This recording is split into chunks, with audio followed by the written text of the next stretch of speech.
Hey everyone, welcome back to another episode of Therapicino. My name is Bisma Anwar. I'm a licensed mental health counselor, and welcome to the podcast where we talk all about mental health, wellness, self-care, especially in the form of coffee, which is my ultimate sort of self-care. And I hope all of you have been able to engage in some self-care over this past year that we've been dealing with and sort of remain in the midst of having to deal with. And today I have a very special guest, Anita Verma, Dr. Anita Verma. She is a psychiatry resident who is graduating very soon from the Mount Sinai psychiatry program. So very excited to have you here, Anita.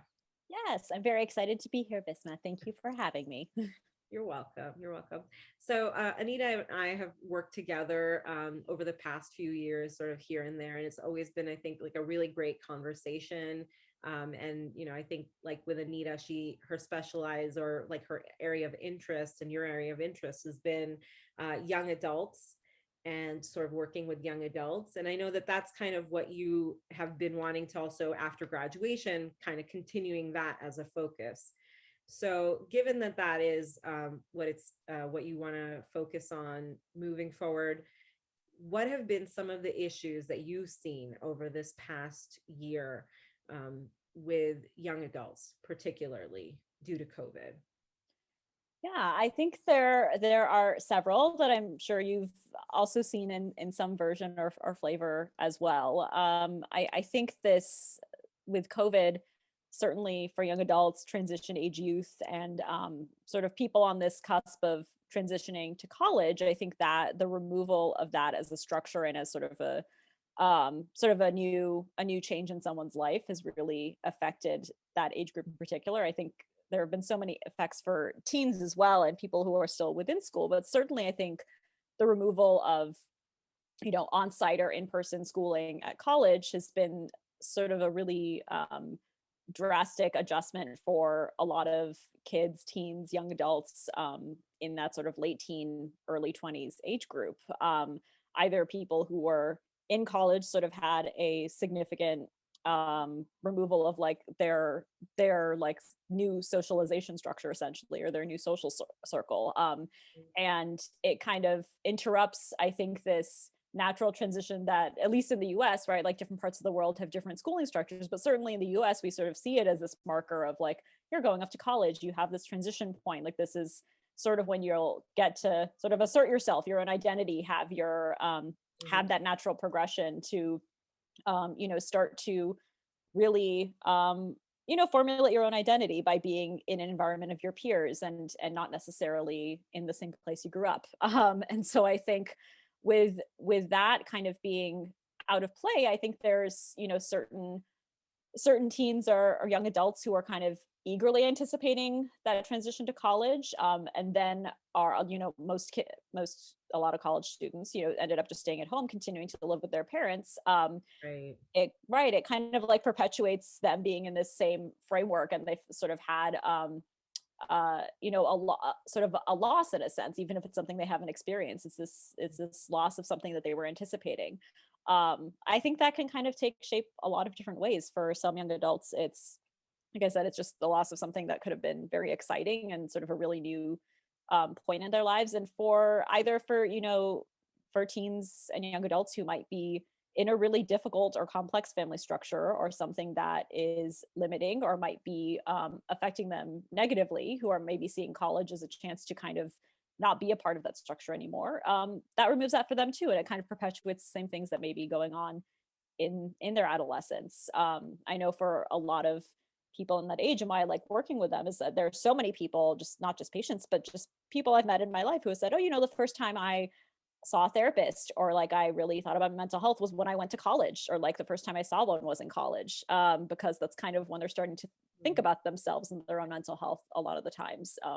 Maybe they didn't have access earlier. Maybe it wasn't something their own family encouraged growing up. Who knows? But I think having that taken away, and that sort of whole structure taken away, has really affected people in that age group a lot. No, that definitely makes a lot of sense. And I kind of like I felt bad for these kids that, they like, you're all Yeah. excited to go to college and then all of a sudden Right. everything gets shut down, and it's really tough to have online school. I can't imagine doing like college online for like a year. It's just too much. Right. Like I feel like there's just a certain level of burnout that like we've been experiencing this like Zoom Right. burnout, like constant online. And it's like, you're paying attention, the experience to be in a classroom and what that's like. I mean, there's nothing like that. The online, yes, of course, we've had to adapt to that to keep our world going and to keep things Right. moving, but it's not optimal. And I think that it's really gone down a lot, the motivation. I hear a lot of like young adults complaining about the motivation, lack of motivation, not just the young adults but older, but young adults in the context of college, and like really making that effort and really feeling like a part of something, like feeling that energy and source, like you were saying about how they like when they finally get to college, like a lot of them say that that was my first interaction with mental health, because they do start to really think of themselves as an individual out in the world. And when you're Right. living at home and you're doing online school or college, like that's, you just can't do that. It just doesn't translate. Your environment is exactly the Right. same. So Yeah. Yeah, exactly. Like you don't have this sort of change that you were anticipating for. And again, this isn't all teens, this isn't a universal experience, but I think this has affected like a huge chunk of people. And mm, I same thing, like you're saying, it's just so hard to find that motivation. I've heard the same thing from like people in that age group so often. And I've had people who, or I've heard of people, patients, just young adults otherwise, who, just like either started Zoom school or started sort of Zoom college in a sense, or went through Zoom college, and like really anybody who had existing mental health concerns, like a lot of times it was exacerbated. People who didn't really have any significant mental health concerns before, obviously like depression and anxiety, um, with that coming like concentration difficulties, like a lot of things that come with things that people might experience anyway at that age, with the adjustments that go on, like with transitioning to college. That peaks too, and a lot of young adults I knew just kind of either put a pause on school or didn't do well in school, when it's Zoom school, teens, young adults alike. And that is, that is a really difficult struggle as well, is to already adjust to college classes, and then, on top of that, have to learn online, have all these difficulties potentially with concentration or attention, which anybody would have. Like, and anybody has more difficulty focusing on a Zoom than in person, and especially Zooms all day. So it's asking a lot. It's a lot of transitions to have to go through. And um, definitely I've heard the full range of people either saying, they're putting a full pause, or they're not going to college, or they're just kind of delaying it because they don't think they'll learn well in like a Zoom virtual kind of environment, and just sort of like delaying that stage of their lives a little bit. Others who tried it, and then said, like either did really kind of suffered in that Zoom framework and really didn't get out of, weren't able to kind of learn in the way that they wanted to, and kind of had to, either made the decision to not continue classes at the time, or really suffered emotionally a lot because of that, and not being able to kind of learn or succeed academically in the way that you want, or that you anticipate. So I think there's a lot, all things that affect us like beyond the young adult age with our work and with the Zoom format, are kind of amplified, I think, in that age group for sure. absolutely, absolutely. And I think like what you said about like people, dropping out or like taking a break from college, like just finding themselves like not being able to do it and kind of feeling like that real sense of like burnout and inability to move forward. I mean, it's, the depression, the anxiety, the sense of isolation. Of course, these are things that we've seen across the board, right? We've seen this in older Right. adults. We've seen this in adults. We're seeing this in the young adults, but it's sort of the context of it is different in every part of their lives, because Sure. it's really, and a lot of it was like the expectation for what life was supposed to look like. And I can Right. imagine like someone who was in high school for the past few years being like, oh my gosh, like I am so looking forward to like finally moving away from home, going to college, living that, Yeah. living that life, having those opportunities. And for it to like the disappointment, I feel Mhm. like that piece of the disappointment kind of is a vulnerability factor, in a Absolutely. way, for like all of them to be like, oh my gosh, like it's such a like downer for them. I can Mhm. see that that probably helped made them feel a little bit more sad and depressed, and feeling like, and another thing has been like, they're staying at home, and they can't really go out and meet their friends. So even if Right. all of their friends are still doing it from home, like nobody went away to college, everybody's there, but it's like you can't really see each other or engage in each other, at least if you're being careful.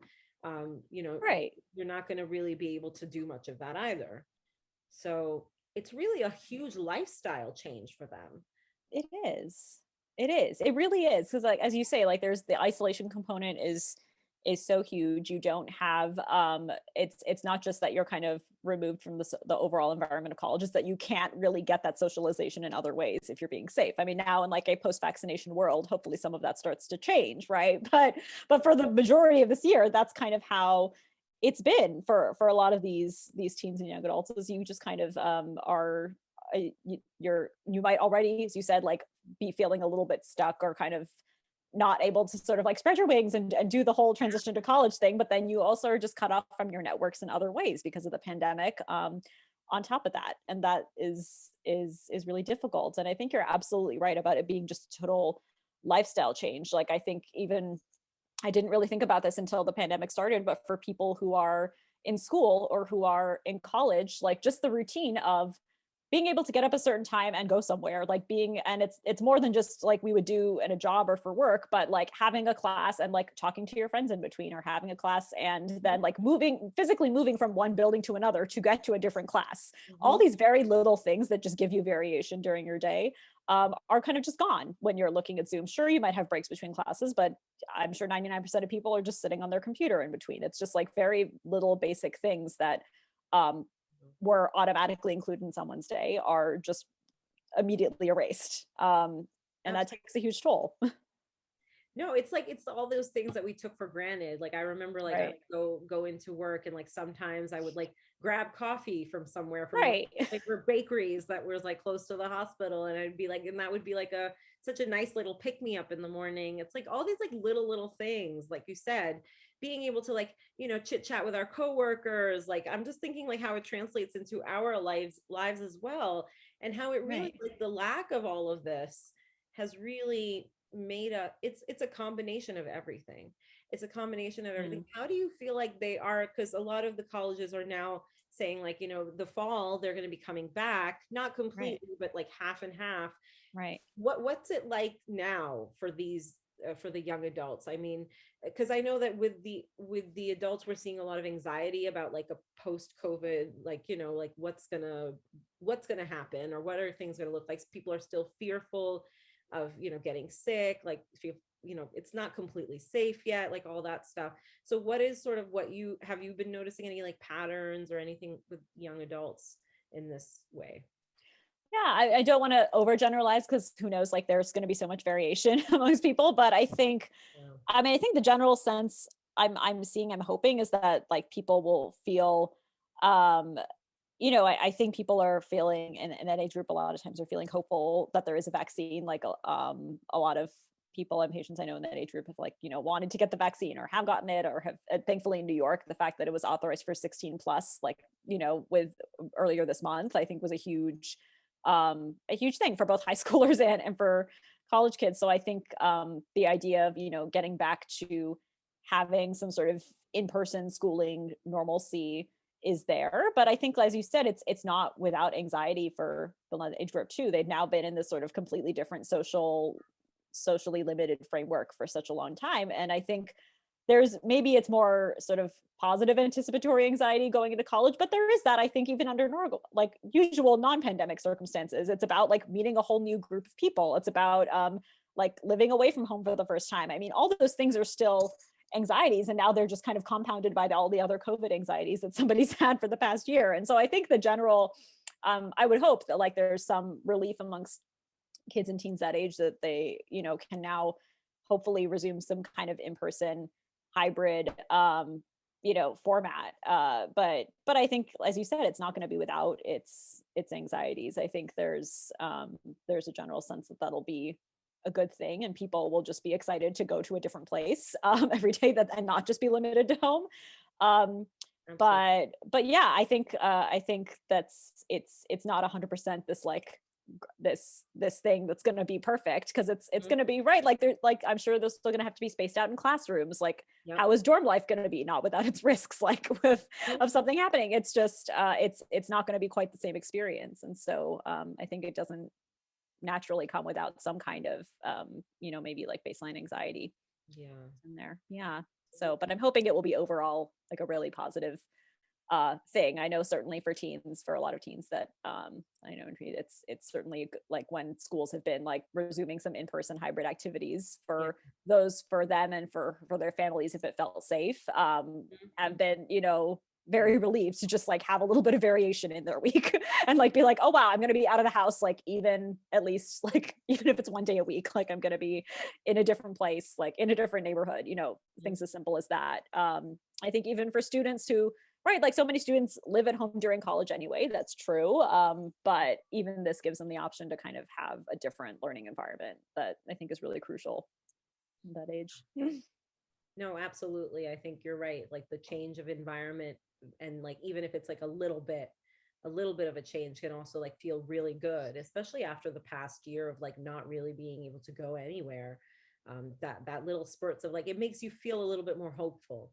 I think there's just like, Mhm. there's just that little bit of hope there that things are going to go back to normal eventually, and things are going to get better, and moving in the right direction, that things are getting more hybrid, and hope for that. And has there been anything that you feel like um, has worked in terms of like helping young adults sort of make the best of this time? Anything that you've found like helpful to talk to them about, or any interventions or anything like that that you feel like has been good? Yeah, I think a lot of things it can be helpful. I think there's a lot of times when when I think people are still sort of developing like their right, like up to, as we know, up until like someone's possibly mid-20s, like your brain, your judgment, all of that is still developing, your prefrontal cortex. And so sometimes it's just, this your emotional intelligence is still developing. All of that is still going on. So I think it's been helpful to kind of um help people in that age group like reframe and just kind of think of different ways to adjust. I think it's very tempting for adults and young people alike to kind of go into black and white thinking and like absolute thinking and think like, oh, if I can't see someone, like if I can't see my friends at all, like, oh, but like I'm doomed. Like I'm just going to be isolated. I'm going to feel like this forever, or I'm going to feel lonely forever, or I'm going to have this, not that extreme, but feeling like that, kind of feeling like your options are cut off, and then not being, not just having the mental bandwidth anymore to kind of like be creative and brainstorm things for yourself. Because like you said, at some point we're all kind of burnt out, and your ability to kind of get creative with situations, I think diminishes. And and your ability to kind of like envision these alternatives for yourselves gets limited. So I think even just reminding even that age group to be like, okay, yeah, maybe you can't see your friends as often as you would want. Maybe like at home there are different rules for how late you can stay out with, or how, or when you can go to meet a friend, like things that wouldn't be there if you were living separately. But just, trying to kind of be that source of support, to kind of be that extra brainstorm with them, I think has been helpful as a provider, to kind of be that person who's there when they're like, hey, I'm mentally burned out. I kind Mhm. of can't think beyond the confines of my current situation. I'm just in this, and this is how it is, and it doesn't feel great. Or like I'm at home and I'm in Zoom school, and like I don't, like there's nothing it doesn't feel like there's any other options, and sort of reminding them and being that extra sort of boost to be like, hey, here's let's talk about some ways that there could be some other options. Can you meet your friends, like can you just kind of set aside time to be friends? That's not something you're used to doing. And it's like, no, right? Like you're not going to keep a schedule when you're 17 about like when you're going to see your friends or something. Mhm. But just remember, like kind of putting in things like that to say like, hey, let's just make sure that you this is not something that you want to have to like plan for, and it does kind of take the fun out of it. But at least like let's Oh, integrate some of this stuff back into your life. Like I guess now you're having to be an adult early, and you're going to have to plan for things. And it's not, the funnest way, but at least it kind of ensures that they have this balance like structured into their routine, or like something social that's part of their day, so that it doesn't feel so limiting, and it doesn't feel so so constrictive. And so I think really just kind of like actually structuring in time to meet friends to be like, hey, if you're at home and this is like your limitations, like you might be helping out around the household, you might be helping parents with things, who knows, like your family.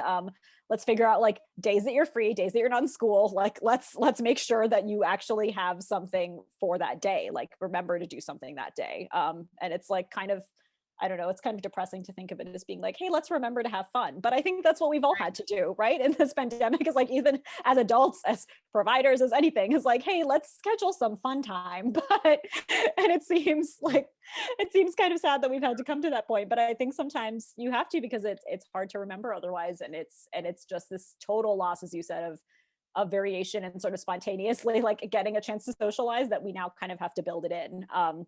And I think when you're younger, it's also kind of easier to forget how automatic that would be if you were going to school, versus if you're at home. And so I think kind of really like putting in some of this, like, let's be a responsible adult and have some scheduling in, but you kind of have to. You say these are now yes, there might be limitations in your day now because you're at home or because your Zoom school is at certain hours. You have all the like X amount of hours free. Like, let's figure it out. Let's find a way. Let's put stuff in that's going to make you happy. And slowly building that back. And then I think it also works too as this sort of built-in like adjustment back to real life if they've found a way to see their friends and it's outdoors or it's something safe, for these amounts of times during COVID. Like, hopefully they'll feel more comfortable getting back into sort of their social networks. Absolutely. Going out. Because otherwise you're just going to be stuck to your phone, and eventually that will become less enjoyable and maybe take a toll. Absolutely. And I think like definitely like social media, and social media is its own beast, in a way. And there's just so much of like the negative impact of social media, that, there's maybe has become a little bit more acute during this time, because it's obviously when you're stuck at home, the only way that you can really interact with your friends or your peers or your social group is through social media, and just being able to like use that as a way of communication. And obviously, like when I think about like, the Spanish flu, right? Like they didn't have the internet. Right. I don't know. I feel like we are incredibly lucky to be in, not to be going through a pandemic. No, God, no. But like for us to be able to like have the internet, like being able to do stuff on Zoom, being able to do stuff online, being able to have social media, and not feel like we have absolutely no idea what's happening in the rest of the world because we're completely isolated in our homes. I can't even imagine what that was like, but that was like so I guess looking at it from like, there are certain advantages to social media and being able to stay connected with the rest of the world, but sort of having a boundary, I think, is like really important, right? Like you said, like about like how to like schedule time to have fun, just like that. It's sort of like, okay, how to like, there's a certain value in being able to actually like see people in person, or to have more meaningful interactions rather than just sending a meme to each other, for example, right? I mean, it's funny, which has its own purpose, and I think is great, right? Yeah. It's like not to I love sending memes too, but yes, but it's not a replacement for actual conversation. right. And I think especially for teens and young adults, is like, I wonder how much it's, again, because I think that's like what everybody talks about nowadays, is like, oh my God, like everybody's always whatever, like young, adult, who cares? Like everybody's always on their phones. Like your natural tendency is to be on your computer or be on your phone, checking social media, whatever. But I think like also under normal circumstances, that's sort of like that's like a supplemental framework in which teens, young adults, everybody can kind of socialize, right? Like that was an addition. And now it's had to become the main framework. And that's a very different shift. And I think, it's not that, I don't even know if I realized like how much of our socialization was so automatically built into our lives. And I think this like teen stay off your phone, who knows, whatever, like you want to be able, that's an age when you're trying to kind of like, you are purposefully trying to like develop your relationships with your peers, and you are trying to kind of start to be able to think within your age group. You are kind of separating a little bit from your family structure and from your parents. It's all natural to want to do that at that age. And so when you have this natural like automatic socialization of going to school, being in a different environment, being primarily amongst your peers, except when you're in class with your teachers, And then you had social media or texting or whatever supplementing that, so you still had a connection to your friends when you're at home.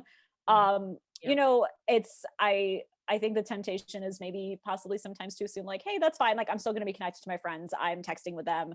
I'm Mhm. staying in touch. I have social media. But there's really this huge automatic chunk of socialization that like isn't going to be equivalent, or just not going to be equated by like upping your technology connections with your friends. And so I think both are still kind of you know, necessary, but it seems like before, texting and social media is like a way for you to stay in touch with your friends when you're not directly with them, and now you can't have that take up your whole day, and it's not as sustaining.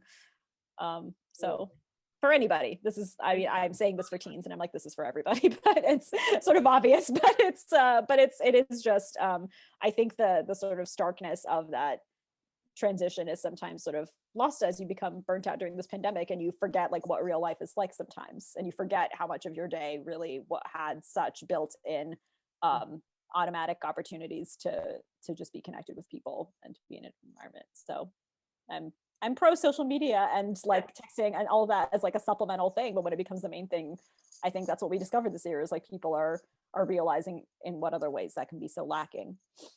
Absolutely, absolutely. And really, like, one thing that, when you were talking, I was thinking also, one thing that has increased, and I don't know if you've seen it as well, and that's what I'm wondering, is a social anxiety. Sure. And in the sense that, now, because over the past year most interactions have been online, it's just easier to interact that way. And so now when you talk about like going back in person, a lot of young people really struggle with social anxiety. Absolutely. They have a lot of difficulty, like going out of the house will, like, Right. make them feel like their heart is racing, or like, they're like, oh my gosh, like there's like hyper awareness around like leaving the house and interacting with people in person. And part of it is that that's why it's such an easy fallback to like just have social media interactions, because there's no anxiety in that. It's like a lot, like it's disconnected. So have you also noticed that that's the case with them? For sure. I think that's like everybody's personality is different, but certainly there's so many young people, like you said, with this with just social anxiety, or like really even independent of the pandemic circumstances, or those who have developed it because now they've kind of been again stuck in this sort of socially limited framework, and now again with the option of like potentially something being in person or that being down the line, it's sort of kept them in that place of feeling like they are in a comfortable zone where they don't, not comfortable, that's like a very generous word to use for anybody in the pandemic, but kind of a Mhm. more like being a little bit more at ease with, for instance, online or texting communication. And now this prospect, which again we already talked about, is Yeah. maybe a little nerve-wracking in a good or bad way for Mhm. any teen, to be like going to college, meeting a whole new group of people, being in a totally different social environment. That for somebody with social anxiety, Yeah. and a young kid with social anxiety is going to be a lot to go back to. And what the pandemic I think did is, for the better part of a year now, right? Like it's Yeah. basically about a year, is has kind of encouraged that. I mean, right? Like it sort of encouraged the delay of that process, like the delay of them kind of going out into the world and maybe having to confront some parts of the social anxiety, which can help someone develop and grow their sort of sphere in their own way. But it kind of staves that off, or like prolongs it a little bit too, if not making it sort of more intense for someone. I think it's really interesting too, because I noticed almost at the very beginning, I don't know if or if you noticed this, at the very beginning of the pandemic, I think you know people and our patients I knew with social anxiety, it's not such a it wasn't, obviously it was horrible because it was a pandemic, but in terms of socially, they were like, everybody's wearing a mask, like I don't really have to like see people's faces or interact like so much, like the interaction pressure is not there.